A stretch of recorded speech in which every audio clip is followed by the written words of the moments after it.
Chapter 26 Mama, I'm Pregnant. On December 3rd, 2007, another windstorm blew through my family.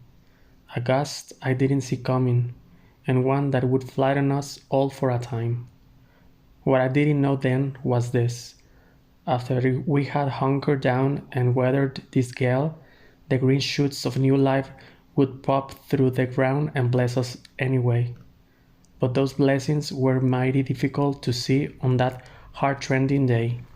For some time, Lynne had been dating a very nice boy from nearby Mississippi named Casey Aldrich, a young man from a good Christian family, a hard-working, God-fearing family who valued the same things I did. The two of them had met in youth group when Lynne was about 15, and he was a little less than 2 years older. Casey was and is a sweet, well-mannered young man, the kind who would get heavy stuff out of the truck for me and carry in my groceries. Casey was the type of kid who would never even put his shoes on the coffee table.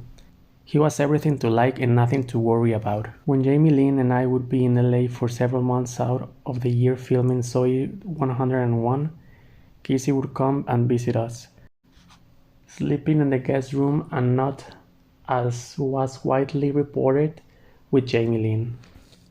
I liked him, and I liked their relationship, which was very supportive and considerate. But a mother has eyes, and I could see that they were becoming very close, spending every spare moment together. Too close? I didn't think so. But just to be on the safe side, I talked to my daughter once again about matters of sexuality, abstinence, and responsibility to God and yourself. Of course, we had these kinds of talks before, but I felt reinforcement wouldn't hurt. I also had a chat with Casey, issuing some fatherly threats and telling him he'd better stay in control around my daughter. He promised me he would never hurt her like that. Was I right in trusting the two of them? Two basically good teenagers, taking their word that the relationship was as pure as I hoped and as blameless as I had been led to believe it was. Perhaps I should be questioning them more deeply, but I'm telling you, Lynne had never done a solitary thing to raise even an eyebrow, and she certainly had left not one minuscule clue as to what they were obviously doing. She had always been responsible, and I choose to trust her. Tell me you're making this up. Back to December 3rd, I was driving up my driveway, returning from a doctor's appointment, when I noticed Casey's truck parked outside. I was surprised because he wasn't supposed to be there. My firm rule was that the two of them could only see each other on weekends. Lynne greeted me at the door and quickly told me Casey had dropped by to pick something up. Then she handed me a folded note and asked me to read it in my room. When I unfolded the note, I read the words that would change all of our lives forever. Mama, I'm pregnant. I'm going to keep the baby and everything's going to be okay. I thought this was a strange joke at first, a teenager's attempt to yank her mother's chain, but that was wishful thinking, mixed with a healthy knee-jerk dose of denial. Numb, I walked into the living room and looked into my baby girl's unreadable face. Then I glanced hopefully at Casey, and in a heartbreaking second, with one look at his grim face, I knew the contents of the note were true. Instead of the smile I was hoping for, the expression of his face was deathly serious, and he was nervous wreck, fidgeting and restless. I noticed something else. Casey had his big work boots on my coffee table. That was the last straw. I felt as if someone punched me in the stomach. My heart was hammering as my brain scrambled to function. I started to pace and rant. What about all our talks? I cried to Lynne. You told me you were a virgin. Mama, would you calm down? Lynne said, nervously. But I wasn't going to calm down for a long time. And you? I railed at Casey. You told me you would never hurt her like this. He didn't say a word. He just hung his head. They told me that they had already told Casey's parents the news a week beforehand. We knew how hurt you were going to be, Jamie Lynn said. Hurt? Yes, deeply. I grieved my daughter's innocence, the hard road ahead of her. I was shocked, angry, sad. And I also felt foolish for being and I also felt foolish for believing them when they told me nothing was going on. I must be the most naive mother in the world, I thought. Later, I called Brian, Jamie Lynn's big brother, who had always protected her and loved her so much. When I told him his baby sister was pregnant, I could hear over the phone that his heart was ripping out. Please, Mama, tell me this is not true. He was very emotional. That phone call was so hard for me, almost as hard as my next call, to Jamie Lynn's daddy. Jamie's response was almost identical to Brian's. His baby was going to have a baby, and it just killed him.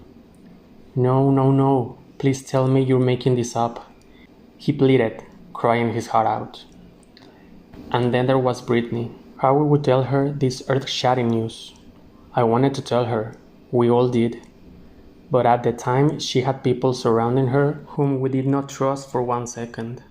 We knew if she found out, so would the murky characters running her life at the time. The news would be public as fast as those characters could get to a phone and call the tabloids, and we weren't ready for that, not by a long shot. I called my best friend, Jill, and took 15 minutes trying to tell her that Jamie Lynn was pregnant. No, she finally said softly, her voice conveying all the love, grief, and concern in the world. Throughout the next 2 weeks, until the story broke in the news, I laid low, going about my business and functioning as well as I could. I got up early with my 4 dogs, put them out, fed them, cleaned the house, and cooked meals for me and Jamie Lynn. But I didn't want to talk to anyone, nor did I really want to leave my house at all. My friend Sherry, who cleans my house and takes care of it when I'm away, offered to go to town to buy groceries because I couldn't even face that small task I usually enjoy. My part-time maintenance men, family members, friends, anyone who came by could see the grief etched on my face. Yes, grief. All I wanted to do was close the window shades and curl up on the couch, praying that I'd wake up from this unbelievable dream that our lives had become. I mourned the fact that Jamie Lynn couldn't go to their junior and senior prom, or return to a traditional school, period. After Zoe 101 ended, she had wanted to come home and be a regular teenager until she graduated, a choice I supported 100%. Now there would be nothing regular about it. My teenage daughter was going to be a mother. Standing my ground. Several family members, plus professionals on Jamie Lynn's management team, had come to the decision that the best thing for her would be to send her to a Christian-based residential facility in Tennessee, a kind of rehab where teen girls who are struggling with various issues, including pregnancy, can go for ministry. At first, I agreed, based on the assumption that I would be going with her and we would live together in some kind of dorm or something. I was still in shock over the news that my child was going to give birth. And I was badly rattled, fragile, uncertain. When things are not going well in my life, I tend to really question my own judgment. Add to this the fact that everyone else, including Jamie Lynn's business manager, Jamie's interventionist and AA sponsor, and Jamie himself was saying this is absolutely what we need to do, and I went along with it. When I realized that I couldn't go with Jamie Lynn, that she'd be staying there by herself, I started to come to my senses. While I admire the work they do at this facility, I couldn't see how my daughter would benefit. In fact, I thought she would be scared to death, far from home and from me. It didn't make sense to me and still doesn't. The team's thinking was that Jamie Lynn needed a break from Casey and that she would emerge from the program stronger in her faith and more equipped to cope with the challenges of teen motherhood. Don't let her throw her life away on that boy, one of them said to me, but I disagreed, knowing Jamie Lynn and Casey would find their way back to each other anyway, even if we forced some kind of separation. Jamie Lynn already had her bags packed. She thought she had no choice, but in the end I made the decision to keep her at home, close to me and to all the people who loved her and knew her. My friend Kelly provided much needed reinforcement. The day Jamie Lynn was supposed to leave, I called her to come over and face down the lions with me. She came immediately.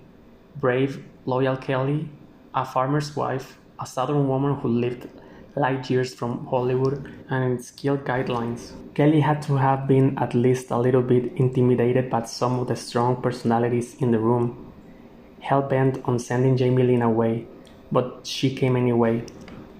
We commiserated behind the closed doors of my bedroom.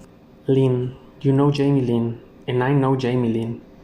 None of us with these girls, she, Joy, and Margaret all had daughters Jamie Lynn's age, who had grown up together, would send one of our daughters away. She needs to be here with you and with us, people who have known her since she was little. That's exactly what I needed to hear. As soon as Kelly left, I sat down in the living room and told Jamie and the others that I had changed my mind. I cannot do this, I said. This is not what she needs. To say I was racked over the polls would be like saying Louisiana is a touch muggy in July. Jamie, especially, did not mince words, yelling and ranting and accusing me of being codependent, among other things. But those lions could roar all they wanted to. I would not budge. When Jamie Lynn got pregnant, a door had been slammed shut, and behind it was most of her childhood. I was still her mother, and it was up to me to protect whatever was left. Standing my ground was not easy. I'd been so passive in so many ways for so long, letting managers and agents and executives decide the paths my children would walk. Not any longer. Not while I was still their mother. That resolution would be put to the sorest test with Britney.